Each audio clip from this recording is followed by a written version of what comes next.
Hello, listeners. Welcome back to Cognitive Dissidence. As usual, I'm your host. I'm Jacob Shapiro. I'm a partner and the director of geopolitical analysis at Cognitive Investments.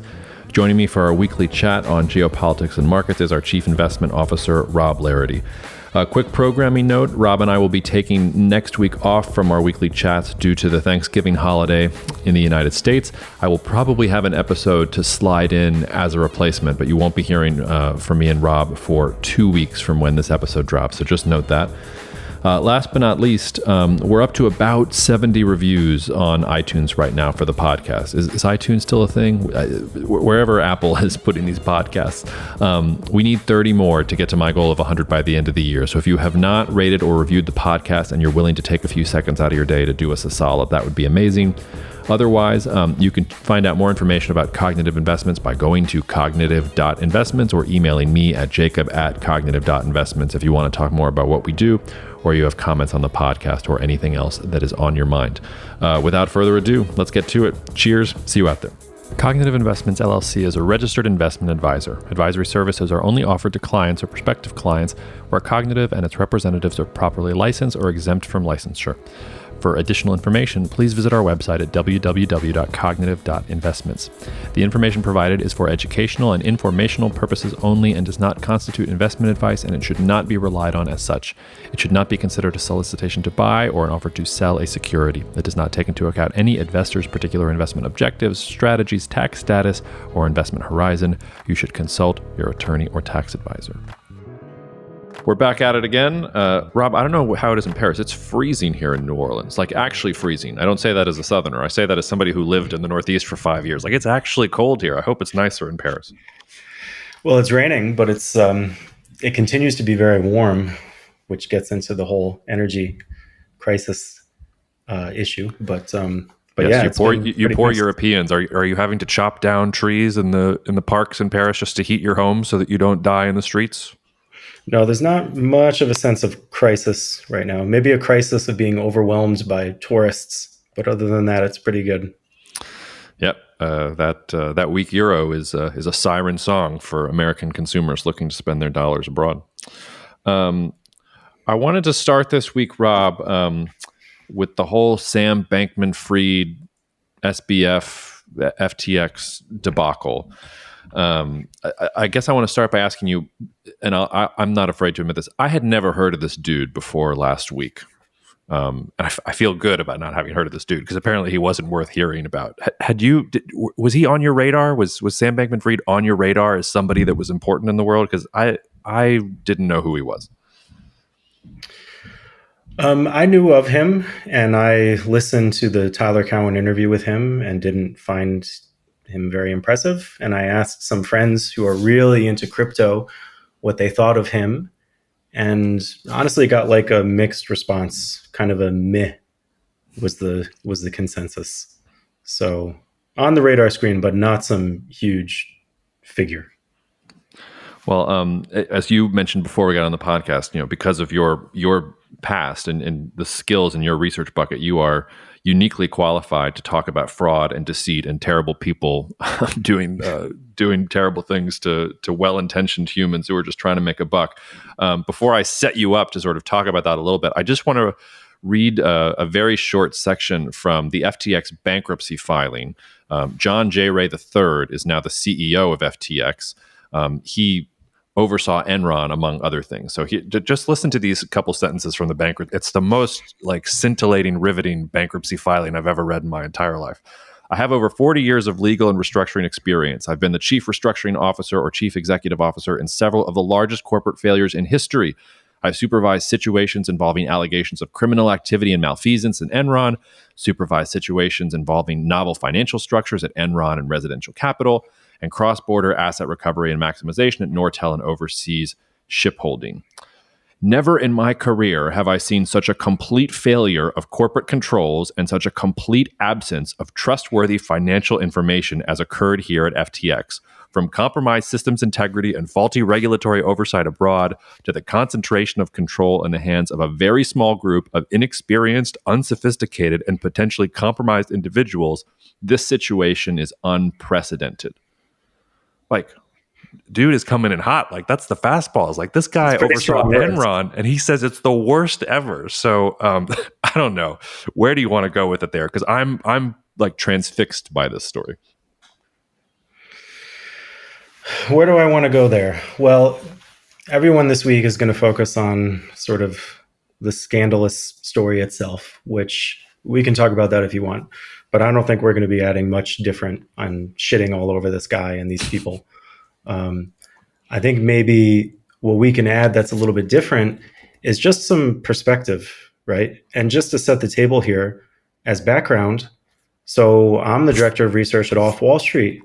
And for 30 years, we've been, sort of an under the radar, short selling focused research firm to hedge funds. And we were there and uncovered Enron and Diamond Foods, which is another one, and have seen all of this and sort of studied fraud and how it works in a more systematic way than most. And I guess based on that background, what I would add is that fraud works in fairly predictable ways. And maybe the way to learn from this experience or take something away from this experience that's actually useful rather than just, scapegoating this guy, and, which we should do because it's fun and he totally deserves it. But, trying to be educational here. But the takeaway with fraud is that it often works with similar patterns. So you almost always have this presumption of genius where you cannot question someone. And that's something that you see all the time, right? So just look back over the last 20 years, long-term capital management. Those guys were, supposedly geniuses, Nobel Prize winning math wizards. They almost blew up the world with comically inept, leverage and strategies that today you would look on it and say, what the hell were people thinking? Enron, the movie about Enron is literally called The Smartest Guys in the Room. Mm-hmm. Elizabeth Holmes, who's being sentenced this week, she was considered to be this sort of genius person.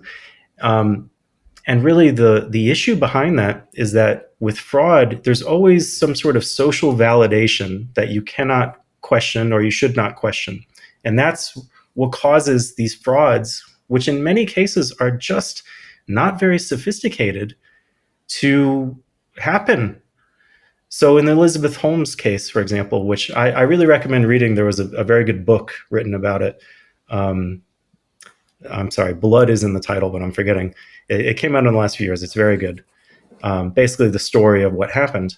And if you look in there, it's interesting because the way that she got initially put on the map was that she had a family friend who was a very well-known venture capitalist. And this guy basically vouched for her. And he was the first one to come out and say, she's legit, she's great. And he put his reputational capital behind hers. And when you look at the story, like the fucking machines didn't even work. It was like a Potemkin village of a tech company. And because they had created this sort of aura around her based on this one person lending his credibility, people just didn't do the basic digging that was necessary. And, without going into all these examples, because they're all very similar, Madoff, et cetera, that's a common denominator that you see. And that's the same thing that happened here. Like this quote that you read from this guy, I mean, that's absolutely correct.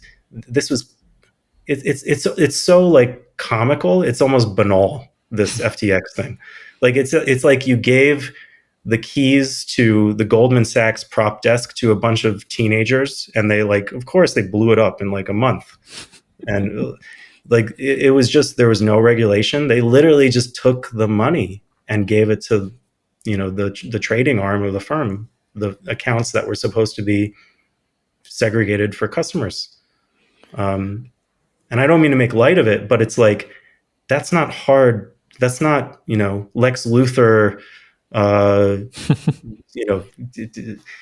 these amazing machinations where, oh my God, how could we ever figure out what they're doing? Like, I've seen some pretty complex frauds. This is not a complex fraud. They just took the money, and Well, yeah. Just first of all, it's the book you're looking for is Bad Blood: Secrets and Lies in a Silicon Valley Startup. John Carreyrou, I don't know if I'm pronouncing his name correctly. He's the Wall Street Journal, I think, reporter who found out a lot of the stuff. So if you're interested in that, go check that out. I mean, I think it's doubly infuriating with the Sam Bankman-Fried thing because he played up this aura of what was it, effective altruism or whatever, that he was going to do things for good, and that he was actually a force of, or some like kind of voice of ethics in a world that was completely unethical. And there's a whole ideological aspect to crypto too that I kind of want to get into there that is behind this, because there's the FTX thing, but then there's also crypto itself and how this affects crypto, and maybe why crypto was susceptible to a guy wearing shorts and playing video games in meetings and things like that. But yeah, and he seems to have discarded all that.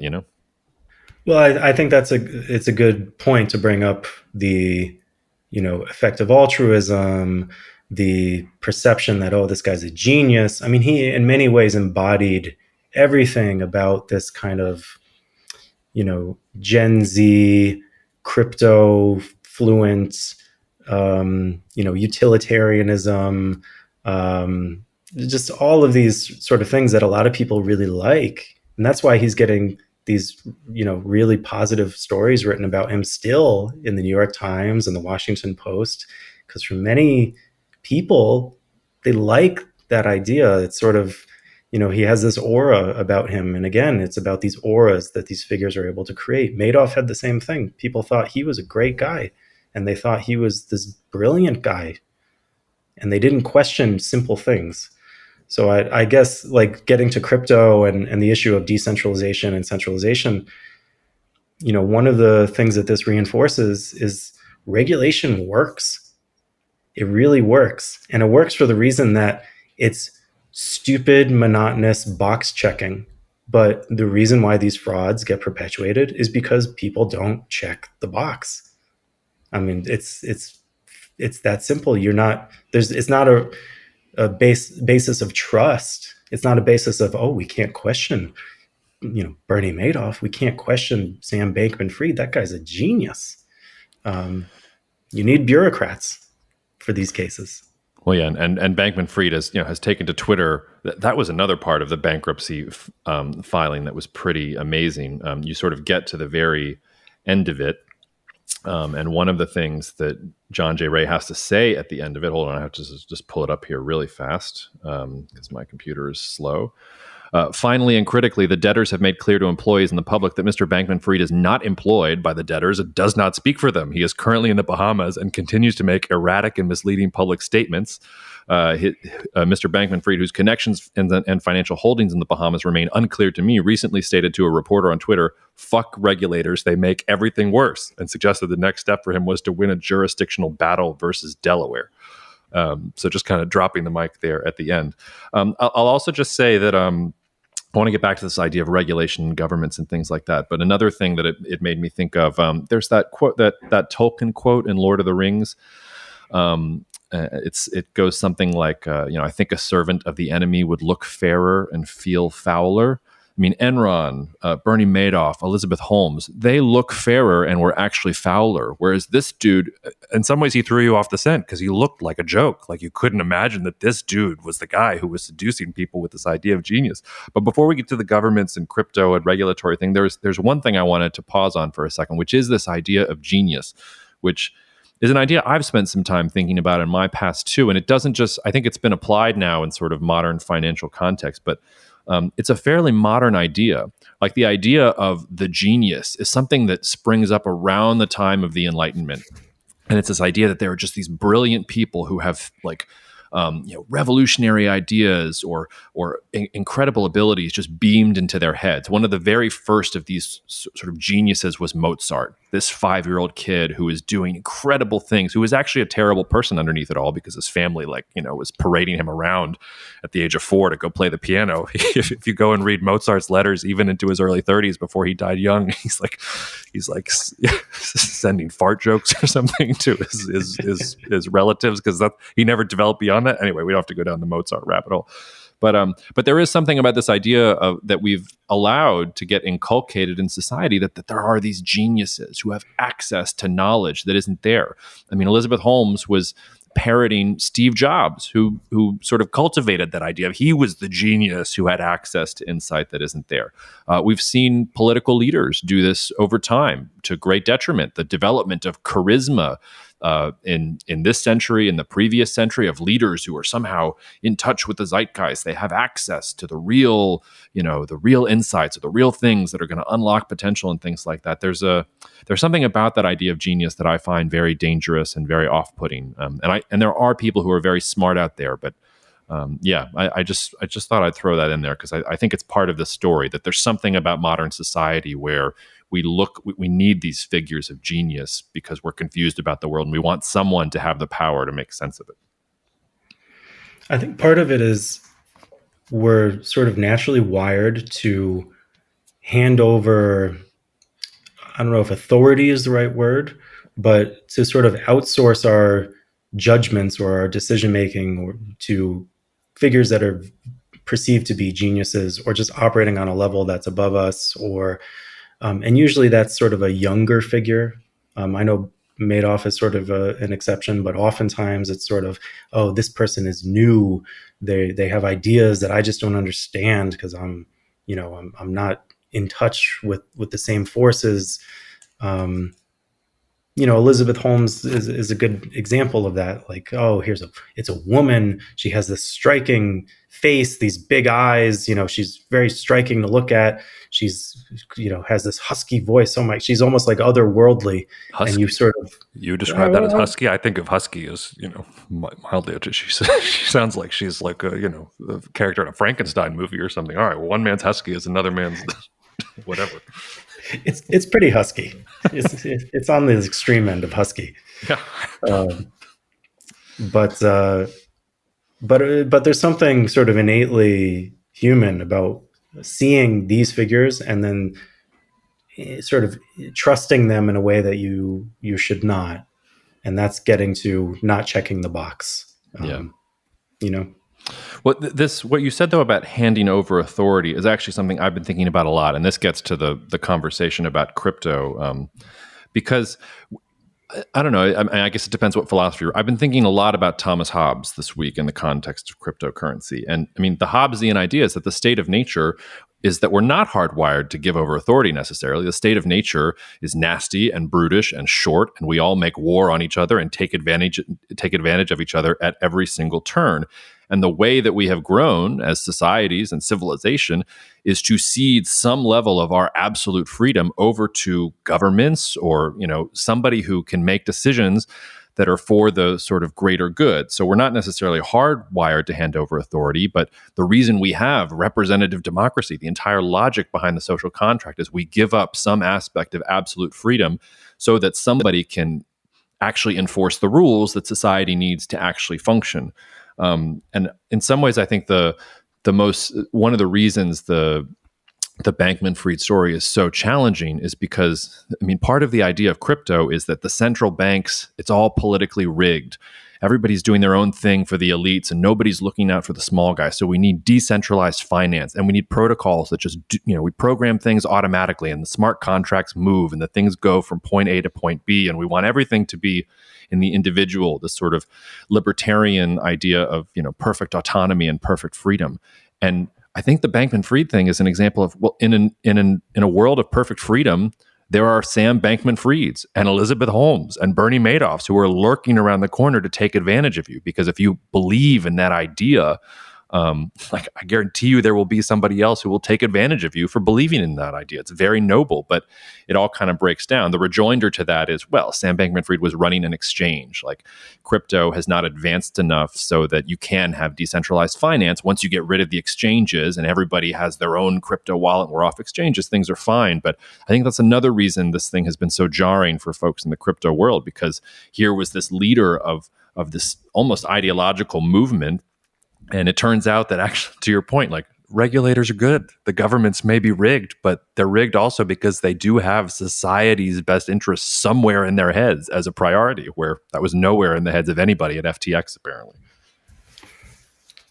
Well, I guess it comes down to trust, right? Because my understanding is that crypto, in theory, makes it so that you don't need to just trust someone else in a transaction, that everything is sort of out there and traceable and on the same wavelength, so to speak. And in this case, he was running an exchange, so you had to trust that they were not going to, you know, I mean, just imagine a bank or Goldman Sachs. Like Goldman Sachs has these huge corporate customers. They kind of assume that Goldman isn't just going to take the money when they deposit it with them. Like, and there's sort of a system of trust. And yes, you have to trust Goldman, but you trust them because, first of all, you know that they're long-term greedy, and it wouldn't be in their interest for them to just take your money. They'll slowly take it over time. Um, um, but also because the regulatory apparatus is there, and you know that people um, are checking the boxes, are doing the boring kind of drudge work that no one really wants to do. Um, like crypto is not there yet to not require that kind of backing with with these sorts of exchanges. So Well, I guess I just have deeper questions now whether crypto can ever get there, because I mean, at a certain point, somebody is making decisions about, like, if we're doing smart contracts on an Ethereum network or something like that, somebody's making decisions about what gets coded, what gets programmed, what rules can be made, and how things can be done. Like, and we're supposed to have trust in those systems. I don't know. I mean, we shouldn't, like, the point about the regulators, like, yes, like central banks also have their own political motives, and they've been doing things for centuries that have not necessarily been in the interests of like the common person. Now I feel like I'm Clint Eastwood and verging on get off my lawn territory, because like, just because I want to trust the person because it's easier to sort of figure out what the problems with the person are. Well, I think it's too soon to say. I mean, this is clearly a blow to the whole idea that this thing, the libertarian aspect of this will ultimately work. I've heard separately from a good friend who's very, very deep into crypto and knowledgeable about these things that many of these sort of DeFi structured decision making mechanisms are not working very well because they're running into the problems of kind of having the town hall method of making decisions about stuff. But whether those are just growing pains or whether that's symptomatic of something fundamentally wrong in that vision, I honestly don't know. So it's probably too early to say. Yeah, Gary Golden, who's been a frequent guest on this podcast and who kind of turned me on to ADA and Cardano and the things that they're doing, which are one of these cryptocurrency blockchain companies. They're sort of their genius or their guru is Charles Hoskinson. And he, I mean, if you have some free time, like, go watch his videos in response to what happened with FTX. He was actually very kind of raw and open about the betrayal, not just to the people who lost their money, but what it meant to the crypto industry in general, and what a challenge it was, and how it really struck at the core of everything that everybody's been trying to build. I thought he had some effective points about it, and it may also open up space for some of those more sophisticated cryptocurrencies. Like, there's a limit to what you can do with Bitcoin if the real goal here is decentralized finance. I think people have been saying that for a long time, but yeah. Anything else to say on this before we leave it, Rob? Well, I would like to leave it on a positive note, which is right now everyone's going to be very negative about crypto as a category, very negative about sort of the projects being done there. And what I would say is, historically, this is what happens when you have a new asset class emerge. Like long-term capital management, for example, was a giant disaster, but in many ways because derivatives were very new at that time, and people didn't really understand how they might work under different scenarios. And the regulation caught up. Like, you can't go out and lever your book 100 times to one, on some crazy spread trade, and then the ruble is going to blow you up. Like, we just know you can't do that anymore. And that's never been a problem in the 25 years since. Even when equities really became sort of an asset class that ordinary people could invest in. Like, go back to the 1920s. The whole stock market was just a giant fraud, basically. Everyone was lying about everything. The numbers were no good. Like, it's just about, like Jesse Livermore. People don't really know this. Jesse Livermore, the very famous trader in Reminiscences of a Stock Market Operator, which is the book about his life. Like, yeah, he talks about his trading methodology and everything. But there's a whole section of the book about how to manipulate markets. Like, how do you pump and dump, basically? And like, that was a whole chapter of the book. Like, that was what it was like back then. And now we just take it for granted that you regulate that stuff away. So crypto is truly a new asset class, and it's probably the first truly new asset class in many decades. So these sorts of growing pains are not unexpected. And I think what we should expect is that the regulatory apparatus is going to respond, address the issues to the extent that they're known, and that crypto will probably be safer and better from here on out relative to where it was, 3 months ago. So that's a positive spin.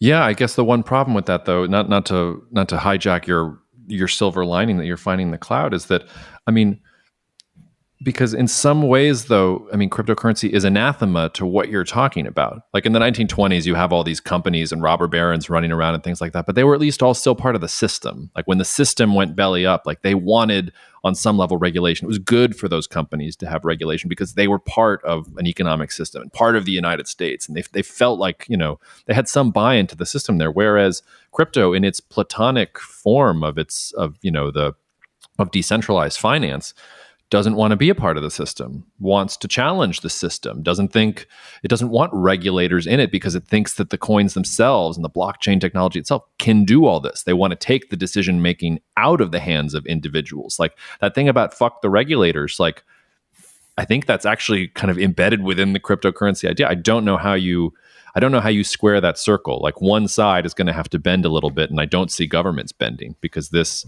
like the challenge that crypto poses, if it gets widespread adoption, it's a heart directly to the whole point of representative government and the social contract. Like you're going right at the heart of what governments are supposed to be doing. Well, good luck escaping the system. I mean, well, yeah. The platonic version is great, but there's a reason why it's called the platonic version, because it doesn't fucking exist. Yeah. All right. Well, I could do this one all day, but we should probably leave it there and get back to things that, well, we know plenty about that. I won't put down our own intelligence. Let's move on to China. Can't get away from China right now, and a lot was happening in sort of the last week. So why don't you give a little perspective on what you're seeing with markets, Rob, and I'll give a little geopolitics, and we'll see where we end up. So on the market side, Chinese equities had a vicious bounce, which we talked about last week, on sort of rumors of COVID reopening, some enhanced programs to try to support the property market, which we can talk about in a moment. And since then, the last few days, they've sort of been, digesting that bounce. But the thing that caught my eye is that Chinese bond markets are really selling off hard. So the 1-year Chinese government bond was trading at 1.8% a week ago, and now it's 2.2%, and it's just going straight up. Shibor, 3-month Shibor, which is the interbank rate between banks lending to each other in Shanghai. We talked about this plummeting a few months ago as the property market rollover was really gaining speed. Now Shibor has absolutely spiked in the last few weeks. So someone is selling a lot of Chinese bonds. Someone is, getting out of these markets. And the speculation in the financial media is that it's a positive thing.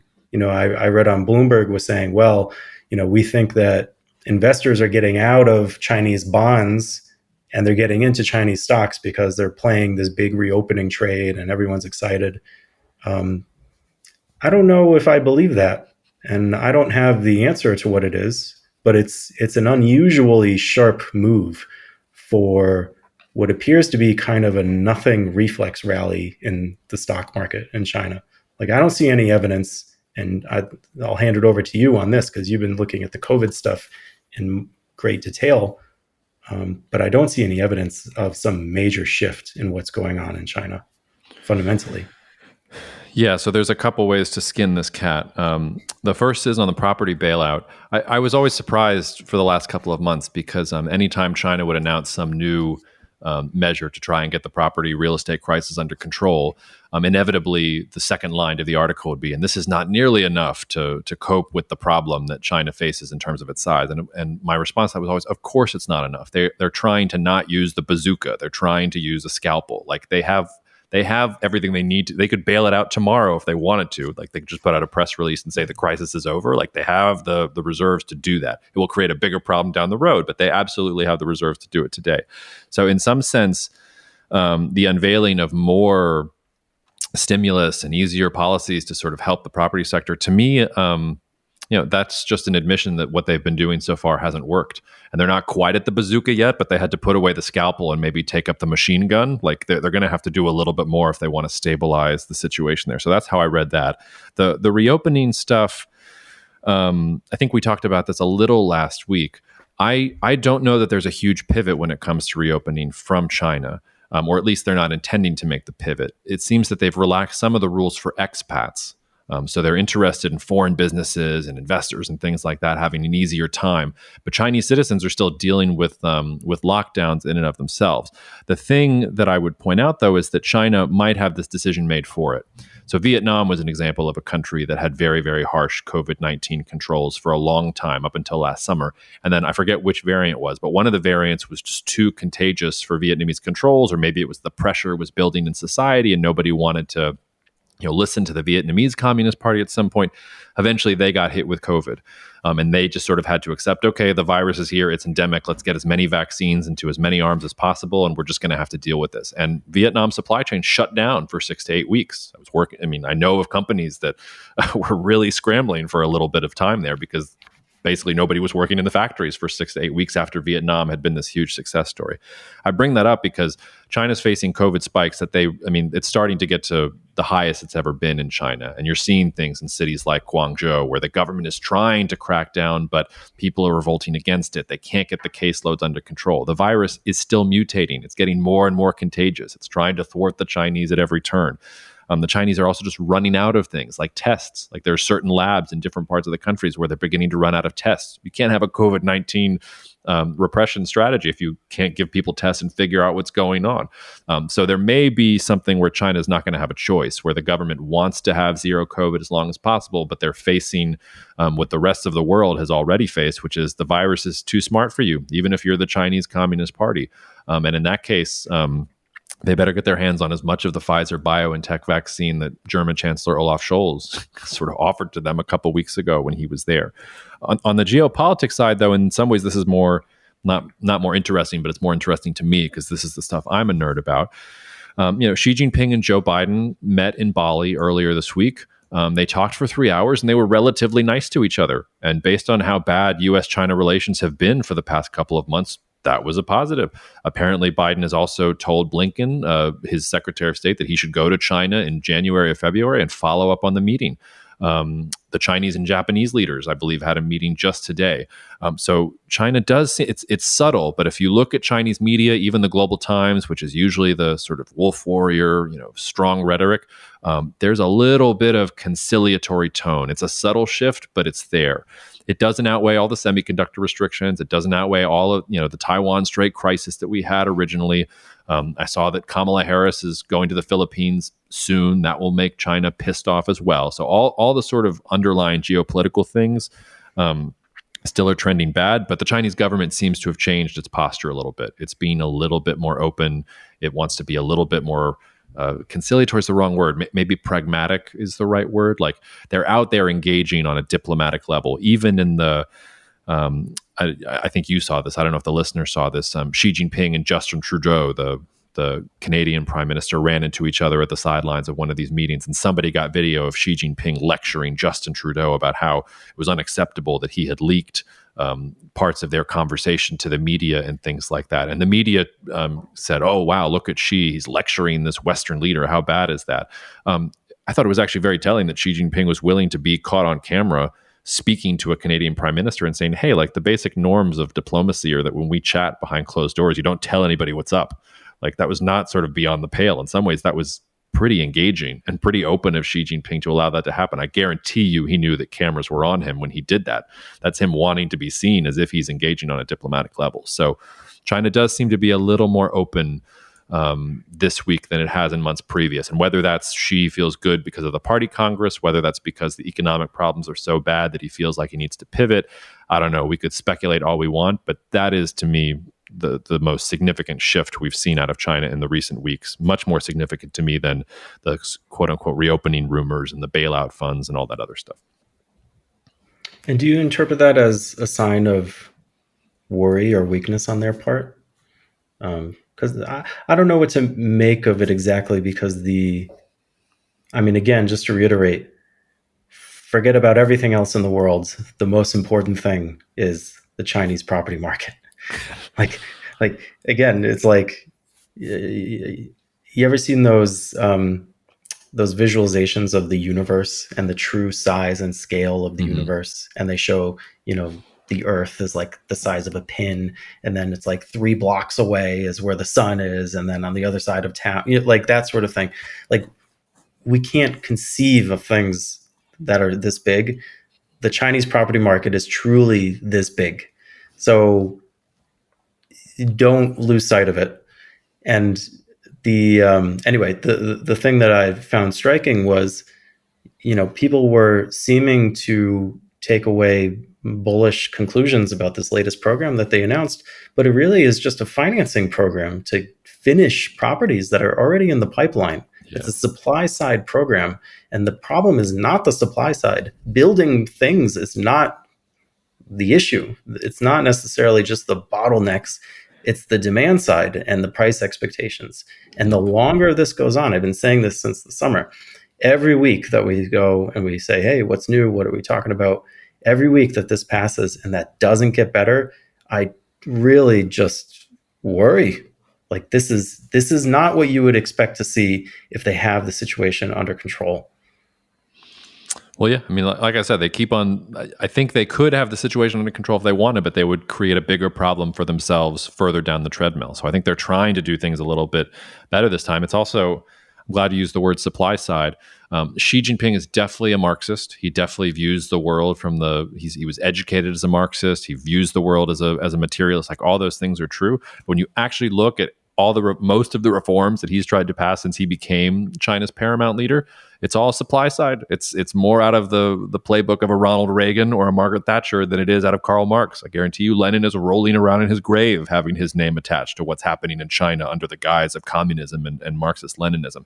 That doesn't mean that it isn't there, especially the form of Chinese politics is still very Marxist and very Leninist. But when you actually sort of look underneath the hood, it's an interesting experiment China's trying to do. It wants to be more open, but it still wants control. It wants to be more capitalist without all the downside of, different frauds when they break out and what happens in markets when those things break out. So you asked me if it was indicative of Chinese weakness that it was open.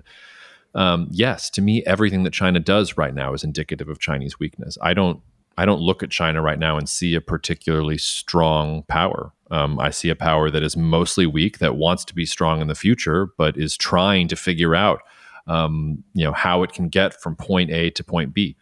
And that doesn't excuse any of their behavior. When you're thinking about the Chinese sort of what Xi Jinping is doing and what the Chinese mental map of the world is, I really do think it's one of, they have a chip on their shoulder. They do feel weak. They do feel like they're not quite up for it yet. They keep on having these plans of national rejuvenation. We need to get to the next, phase of technological development. They're grasping for that next step. It's not a country that is behaving from a position of strength necessarily. Well, they are in a wicked pickle, that's for sure. You're dependent on animal spirits among buyers of property. You're dependent on the household sector going out and getting up and going again. And yet these people are facing a COVID crisis on the one hand, and the only potential solution is a lockdown scenario where who wants to go out and buy property, when that's going on? I mean, how do you wiggle out of this? I mean, that's a very, very wicked problem they're dealing with. Well, this actually connects to what we were talking about in the first part of the podcast, which is this is why Xi Jinping has cultivated a cult of personality around him. Like, it's much harder to do this for the Chinese Communist Party than it is to sort of say, here's the leader. He knows what's right. He's been right in the past. He has legitimacy. He cares about you. So he's the one who's been crushing corruption at every single angle. And yes, he will ask you to make sacrifices, but overall, he has the best interests of China at heart.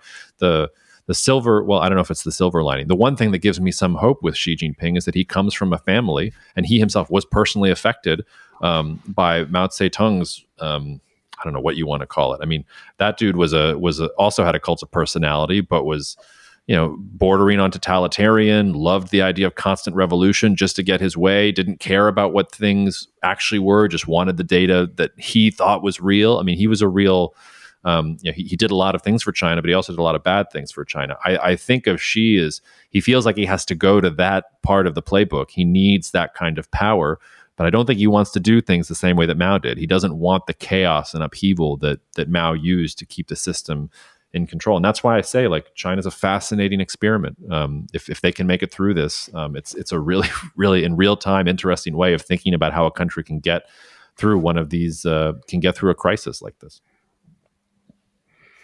Well, from a market's perspective, I think what I would look for is not necessarily that, okay, so if you assume that the property treadmill is not going to get back going, and that somehow they're going to manage this, sort of a long managed decline or a faster, more violent decline that's accompanied by, some more Mao-like tendencies, even if he doesn't want to do that. I have to think that the way that's going to be reflected in market pricing, because right now, like, people are aware of it, but again, you can't visualize the size of the universe issue. It's way bigger if it happens than markets are currently pricing in. And I have to think that that expresses itself through commodity companies, through copper, through steel, through iron ore, and just the entire kind of base metals complex that's levered to China, as opposed to, oh, this is going to be some disaster necessarily for Chinese assets themselves. This is why I said last week in the SITREP, and I can't remember if I said it last week on the podcast, this is why I was so much more interested in tax reform in China than I was in anything else that's going on. Because the answer to your question is, how do they get out of the pickle? It's very easy. Redistribution of wealth. She has to redistribute wealth from the wealthy coastal regions, from the guys who have enjoyed all of this growth, and he has to get it to the interior. And there's a version that works of that, because the interior still needs a lot of infrastructure, still needs a lot of development. There's an energy transition that needs to happen. China wants to be at the forefront of artificial intelligence and semiconductors and technology. That's even more infrastructure spending that you sort of have to do. So there are buckets of infrastructure that can lead towards jobs and higher growth and more prosperity in the rest of China, not just in the coastal regions.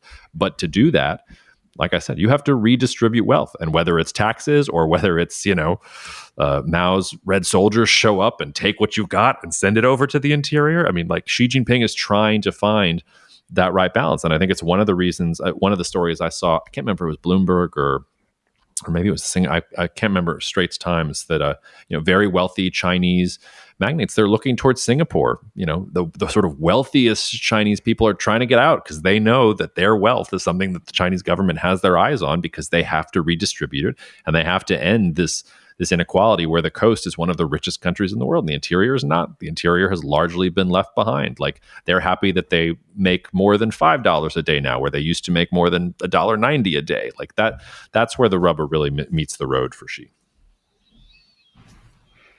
I think the thing that makes it particularly interesting as well is we have history behind us. So Xi Jinping is, by all accounts, a very avid student of the Soviet Union and its economic decline and its ultimate dissolution. And from what I understand, he's made a big point of, writing and talking about, hey, we need to not do what they did. Yep. So you can sort of see that playbook happening where, I mean, it's funny, but the problem that China has is the same problem economically that the Soviet Union had. And if you read, like, you know, I always talk about Michael Pettis, but I think he basically gets to the problem right about what's up with China. And the biggest influence on Michael Pettis is this guy, I think, Alexander Gerschenkron, who wrote about the Soviet Union in the 1960s and basically pointed out the same thing: the declining productivity of debt, total factor productivity just going through the floor because you're just throwing more and more capital at something and the marginal returns are lower and lower and then negative and negative. And then how do you get out of that? And the Soviet Union, like, over time, tried liberalization and all the things that we know about in the 1980s, and it was a disaster.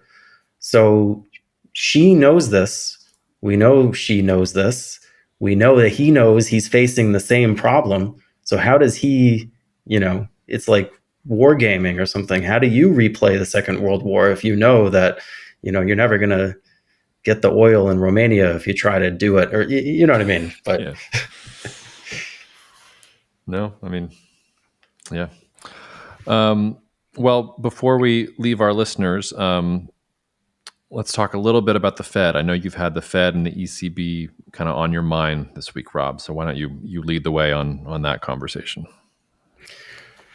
well, this is a big conversation, so I don't know if you want to go so far down into this, but the short version of it is, last week we spoke about we were going to leave the Fed issues aside for a week because at that time it was what everyone was talking about after the lower than expected inflation print.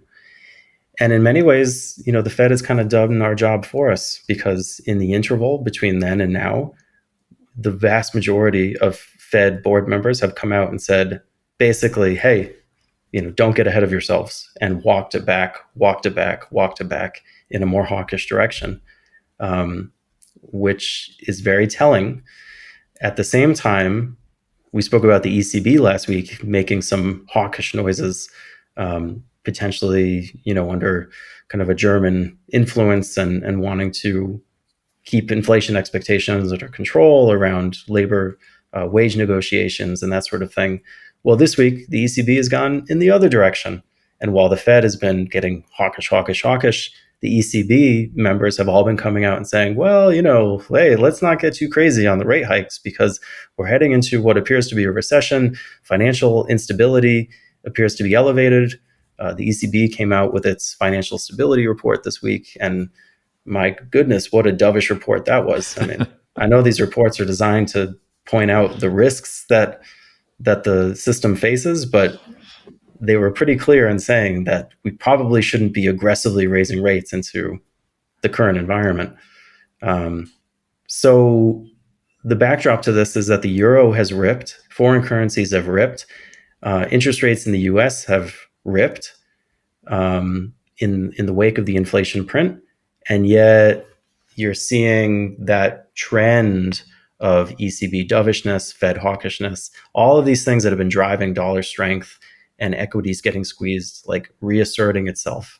So I think you can probably have sort of the expectation that that trend is not going to die easily, and it's probably not done yet, um, regardless of what a lot of people are saying now.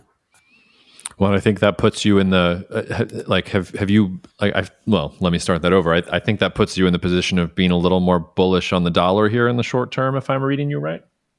Yes, that's right. How I mean, how far do you think that's going to go? Do you think that we had kind of already topped out on that, or do you think we're going to regain the previous highs? Like, how do we sort of benchmark how far we think this is going to go? Because there is this. It's sort of less interesting with the ECB, but there does seem to be this thing in the United States where every part of the market thinks the Fed is wrong and is waiting for the Fed pivot, and the Fed is just sitting there like not pivoting. And so the market gets one signal and they're like, oh, this is the thing that's going to make the Fed pivot, and the Fed's like, no, it's really not the thing, and they keep on kind of going with it. So do you think that we reached a top level before, or do you think we could surpass kind of that recent dollar strength that we saw before things turned around on the inflation print? I think we could certainly surpass, and maybe by a long shot, where we were in September in the little mini bottom that we experienced before. And here's why. All summer, the expectation has been pivot, pivot, pivot, pivot, pivot. Oh, here it is. Oh, no. Here it is. Oh, no. And I think from a market participant standpoint, that's rational because we're used to the Fed behaving in a certain way. And the ECB is a different beast, but we can talk about that separately. And I don't know if that's true. I think the shoe to drop is the recognition that that's not the playbook that the Fed is using. And I spent this week, I mentioned to you, rereading a book that I like called Who Adjusts, that was written in 1991 about the interwar period. And that is an interesting case study. And it really made me think about comparisons to today. Because then, like now, you had, again, like that chart that we've shown in the past, where interest rates are just all over the place now because the different economic zones of the world are diverging in ways they haven't. And it was very similar in the post-World War I period up until World War II, really. You had big divergences. And the gold standard was the international system of the day that would not hold. So the subject of Who Adjusts, the book, is basically, well, what caused different countries to behave in different ways with regard to monetary policy? And one of the key kind of really striking points that the book makes is, and I'm quoting from memory, but the writer in the first chapter says, it is puzzling to us how the hegemon of the world at that time, Great Britain, would persist in a policy that seemed counterintuitive to the system that it had perpetuated. So, put into today's terms, and getting back to our conversation last week, why on earth is the US behaving this way? Why on earth would the US do this? And one of the things that comes out of that study of the interwar period is just looking at who controls domestic politics within different regions and how left-wing, how populist are they, how responsive are they to the demands of ordinary people. And I think, based on really thinking about that and rereading it, that what people miss about the Fed is that they view themselves as a bulwark of the old order against all of the fiscal and political craziness going on. And I think someone like Jay Powell, who's a very specific character that I don't think many people understand, and it's worth looking into his background, which I know I sort of psychoanalyzed him on our research call, which I'll not do today. But needless to say, I've read a lot of his stuff. I think he looks at what's happening with things like the Inflation Reduction Act and the student loan cancellation and all of these sort of crowd-pleasing policies, and he sees that as disruptive and destructive to the U.S. and its position in the world. So I think people underestimate how determined the Fed is to hold the line on the craziness and take the punch bowl away. And that's something that we are wired to not understand, because for my whole career, we've never had a hard money faction in the US. We've never had a responsible interest group within the government. It's always been, hey, the Fed, QE forever, the government will spend whatever they can. This is something new, right? And I think that they view that as their duty, and I can see the incentives that set them up to do that. So I think when you get the other shoe to drop is when you really get a weak inflation print and the Fed says no. Like when it really starts rolling over, and they know, they're not stupid. Like, people are talking about housing prices and OER and these things, how they flow through inflation, and by next year you could have a significantly lower inflation print than today. like low single digits, maybe, depending on what housing does. Mm-hmm. The Fed knows this. They're not stupid. They know how it flows through. And they're still saying, hey, we're not stopping. And you shouldn't underestimate how powerful that is. It's an especially interesting comparison, the sort of interwar period between World War I and World War II, because I've thought a little bit about this from the perspective of the dollar and the pound as reserve currencies, and I think most people assume that the pound really lost its luster because of World War I, and after World War I, and the U.S. was this rising power. But that wasn't actually true. The United States was so weak and so internally focused after World War I that it basically, as you said, like it was the Great Gatsby, and the stock market was was basically a fraud. The U.S. wasn't really interested in being this kind of global hegemon at that point. It didn't even really have a navy yet. It was just kind of getting to the point where the Civil War was still active in most people's memories. Like people were alive who could remember what happened in the Civil War. Their parents fought in the Civil War, had sort of relationships to it. And the pound, in part because of the gold standard that Churchill was convinced to be brought back, reassumed its position as a reserve currency. It really took World War II and the rise of the United States as the clearly not just as the clearly dominant power, but the power that wanted to exercise power, to where the dollar supplants the pound, and Britain can no longer pay its debts and can no longer support the empire around the world.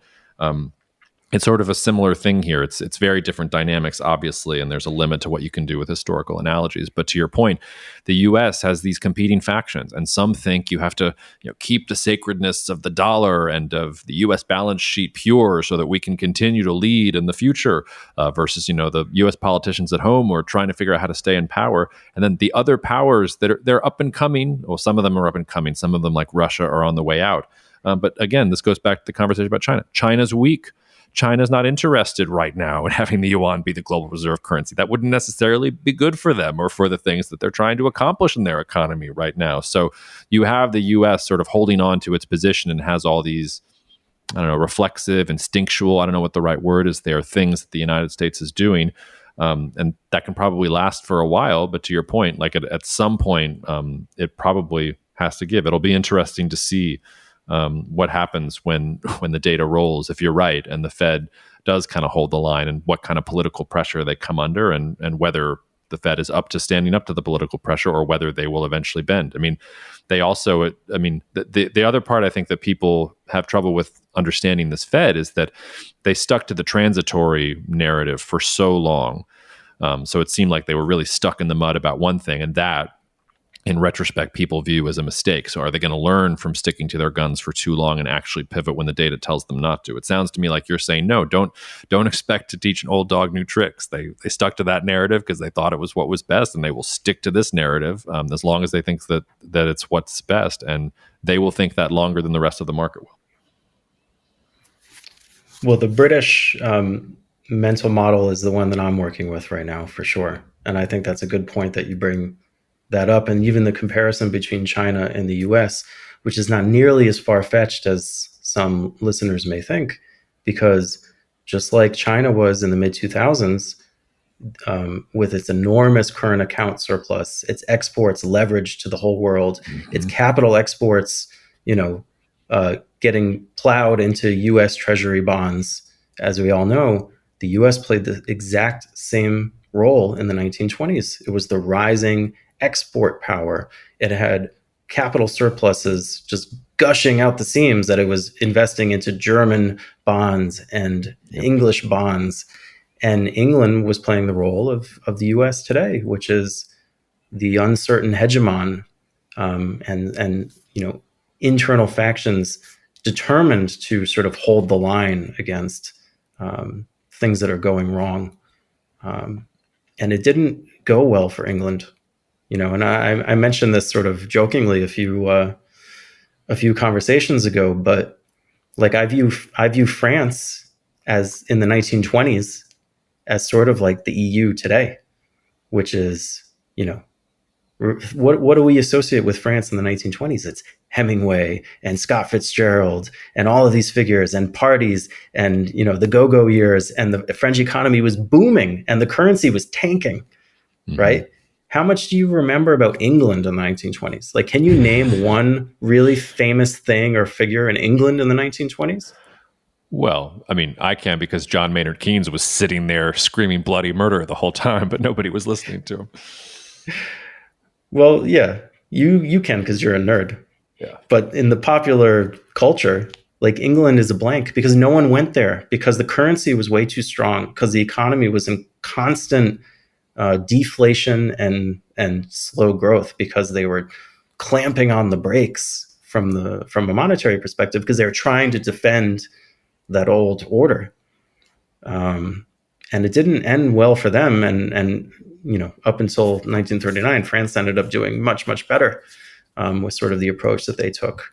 So I think if you look at what the ECB is saying this week, not to get too highfalutin and put it in the practicalities of managing money today, look at what the ECB is saying about being responsive to economic growth and inflation, and unemployment rates, and not tipping into a deep recession and being, aware of the risks versus what the Fed is saying. And I think you see a lot of echoes there. So, well, and the only reason things went well at all for the United Kingdom in the end was because, and Churchill was on this early, I mean, the new world came to the rescue of the old, to paraphrase what Churchill said in the context of World War II. And I think the big difference, there are a lot of differences, again, like there are limits to historical analogies, but the big difference here is that the new world coming to the rescue of the old was the English-speaking United States coming to the rescue of the English-speaking United Kingdom and the system that they had been a part of. And even though there were periods of strife between them, they were ultimately, sort of in the same family. I don't think the East is rushing to come to the rescue of the West. I mean, that's a very, very different barrier and a very, very different set of constraints and relationships and incentives kind of for both sides. And that's in some ways where the metaphor breaks down. In a darker direction, unfortunately. Well, I'm just a beacon of light and positivity over here. I actually am. Most listeners probably think I'm terribly cynical. I'm actually extremely optimistic. I think it's the only way that you can actually deal with all the craziness out in the world is to be optimistic. Because it doesn't affect me. I go back to, I come back next week and I'm like, no, I can see the silver lining. I can find it. Anyway. I think we'll leave it there, Rob. I think we covered plenty. So, yeah, that's it. Anything else for the listeners, or shall we say goodbye? I think for this week, we're good to go. Okay. Cheers.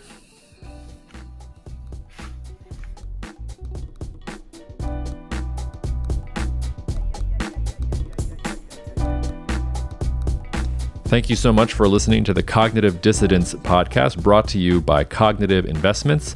If you are interested in learning more about cognitive investments, you can check us out online at cognitive.investments.